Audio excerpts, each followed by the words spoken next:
বিএনপির না শব্দ বলার কোনো ওয়ে নাই, তারা হ্যাঁ অলরেডি বলে দিয়েছে। তারা বিবাহিত রাজিও হয়েছে, কাবিননামায় সাইনও করেছে। এখন তাদের না বলার কোনো অপশন নাই, তাদের এটা আগেই ভেবে চিন্তা করা উচিত ছিল। বিএনপির জন্ম হয়েছিল হ্যাঁ ভোটের মধ্য দিয়ে। বিএনপি যদি না ভোটে স্টিক থাকে, বিএনপির হলো মৃত্যু হবে না ভোটের মধ্য দিয়ে। এই জন্য আমরা বলবো, বিএনপি একটি বড় দল, আপনারা না ভোটের মধ্য দিয়ে নিজেদের মৃত্যুর কবর রচনা করবেন না। আর ডক্টর ইউনূসের কাছে আহ্বান জানাবো, দ্রুত গতিতে এই আদেশ জারি করেন, জনসম্মুখে উপস্থিত হন। আমাদের হাতে সময় বেশি নেই। সংস্কার কমিশন সুপারিশমালা দিয়েছে, ডক্টর ইউনূসের কোর্টে এখন বল।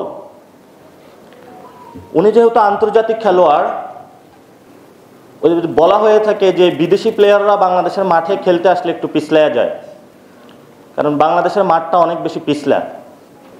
কিন্তু এই পিছলা জায়গায় আরো বেশি তেল মর্দন করে আমাদের সম্মানিত আইন উপদেষ্টা আসিফ নজরুল।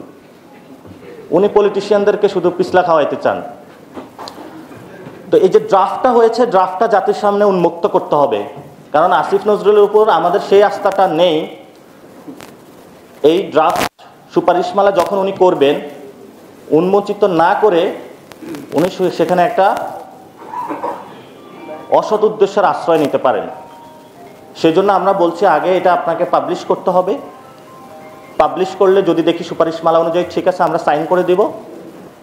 এবং যেহেতু এই কনসেনসাস কমিশনের যে রিপোর্টটা এসেছে, যেহেতু আমরা একটা রিফর্ম অ্যাসেম্বলির দিকে যাচ্ছি, যেহেতু এটার ভিত্তিমূল গণ অভ্যুত্থান, ডক্টর ইউনূসকে অবশ্যই জনসম্মুখে উপস্থিত হতে হবে। আর সেই জনসম্মুখে উপস্থিত হওয়ার স্থান হলো শহীদ মিনার। শহীদ মিনারে উনি যাবেন। উনি তো একটু আস্তে আস্তে এমনি হাঁটেন, সুন্দরভাবে যাবেন, পুরো বাংলাদেশকে ডাকবেন, আমরাও যাব, সবাই এখানে উপস্থিত হবেন। আপনি সেখানে বসবেন, আদেশ জারি করবেন, আদেশে সাইন করবেন। তবে আমাদের আহ্বান থাকবো, রাজনৈতিক দলগুলোকে একটু নিচে রাখবেন, শহীদ এবং আহত ফ্যামিলিদেরকে একটু উপরে রাখবেন। এবার রেখে আপনি আদেশ জারি করবেন, বাংলাদেশ আপনার সাথে থাকবে। আর কনসেনসাস কমিশন যে সুপারিশমালা দিয়েছে, অনেকেই বলছে তারা ঐক্য সৃষ্টি করছে। তা আমরা এখানে বলবো যে কনসেনসাস কমিশনকে ভিন্ন খাতে নেওয়ার প্রচেষ্টা চালানো হয়েছিল। কেন চালানো হয়েছিল? আওয়ামী লীগকে নিয়ে আসার জন্য। বিএনপি এই কনসেনসাস কমিশনের মধ্য দিয়ে আওয়ামী লীগকে নিয়ে আসার যে পায়তারা চালাচ্ছিল, বাংলাদেশের জনগণ সেই জায়গাটা ঠেকিয়ে দিয়েছে। তাদের উপর নতুন করে আরেকটা বর আবির্ভূত হয়েছে, সেটা হলো জাতীয় পার্টি। জাতীয় পার্টি এবং আওয়ামী লীগ প্রশ্নে আমরা কোনো ছাড় দিব না, কারণ তারা আমাদের পিঠের চামড়া তুলে নিয়েছিল। ওবায়দুল কাদের বলেছিল 5 লাখ লোক মারা যাবে, আমরা একটা লোকের গায়েও হাত দিয়ে নেই।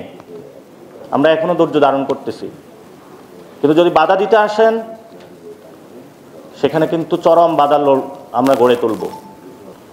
এবং আপনারা যারা রাজনীতি করছেন, রাজনৈতিক মহলে আছেন, যে ছাত্ররা ঘুমিয়ে গিয়েছে, পড়া টেবিলে চলে গিয়েছে, আমরা পড়তেও জানি, ঘুমাইতেও জানি, রাজপথে বাস নিয়ে নামতেও জানি। সেই জন্য বিএনপিকে আহ্বান জানাবো, আওয়ামী লীগ এবং জাতীয় পার্টিকে সংসদে নেওয়ার ভুলও কল্পনা করিয়েন। বর্তমান সবচেয়ে গণভোট নিয়ে, গণভোট কি আগে হবে নাকি পরে হবে? আমরা মনে করি এটা জামায়াত ইসলাম এবং বিএনপির মধ্যে একটা কুতর্ক। এই কুতর্কের মধ্যে আমরা জড়াবো না, বরঞ্চ দুই দলেরই উচিত ইলেকশন কমিশনকে শক্তিশালী করা। কারণ আমরা বারবার বলছি, এই ইলেকশন কমিশনের যে কমিশনারগণ রয়েছেন, কয়েকটি দল মিলিটারি থেকে ভাগ করে নেওয়া হয়েছে। ফলত এস্টাবলিশমেন্টের অংশ জায়গায় যখন এই ধরনের ভাগ বটোয়ারা হয়, এটা প্রত্যক্ষ প্রভাব কিন্তু হলো ইলেকশনের মধ্যেও পড়বে। তো যারা আপনারা, আমি মনে করি যে এখানে যারা রয়েছেন, তারা কেউ এই ভাগ বটোয়ারায় অংশগ্রহণ করেন নাই, কারণ ওনাদের কিছু প্রিন্সিপাল ইথিক্যাল জায়গা রয়েছে। ফলত আপনাদেরও এটা নিয়ে কথা বলা উচিত যে এই ধরনের কয়েকটি দল এবং মিলিটারির মধ্যে ভাগ বটোয়ারা যে কমিশনটা গঠিত হয়েছে, সেটার অধীনে আসলে কিভাবে সুষ্ঠু ভোট হবে। এবং আপনাদের সাথে বিএনপি খুব ভালো সম্পর্ক রয়েছে, আপনারাও তাদেরকে এই বিষয়গুলো বলুন যে আমরা কিভাবে সুন্দর সুষ্ঠু ভোট বাংলাদেশে উপহার দেওয়ার জন্য একটি স্বাধীন ইলেকশন কমিশন কিভাবে গঠন করতে পারি।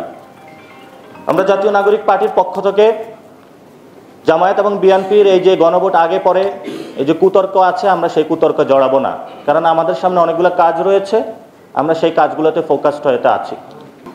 এবং জামায়াত ইসলামের প্রতি আমাদের আবেদন থাকবে যে আপার হাউজের যে পিয়ার, সেটা লোয়ার হাউজের পিয়ারটা নিয়ে এসে আপনি পুরা জিনিসটাকেই হ্যালো বানিয়ে দিলেন।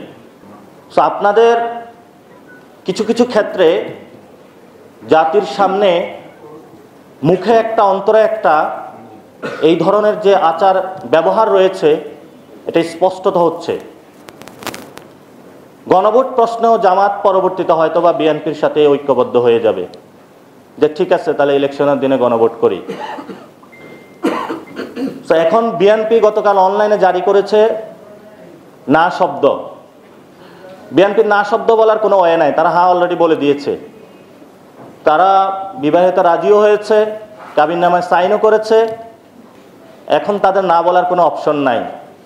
তাদের এটা আগেই ভেবে চিন্তা করা উচিত ছিল। দেশ অন্য পরিস্থিতির দিকে যাচ্ছে, ফেব্রুয়ারির মধ্যে ইলেকশন দেন।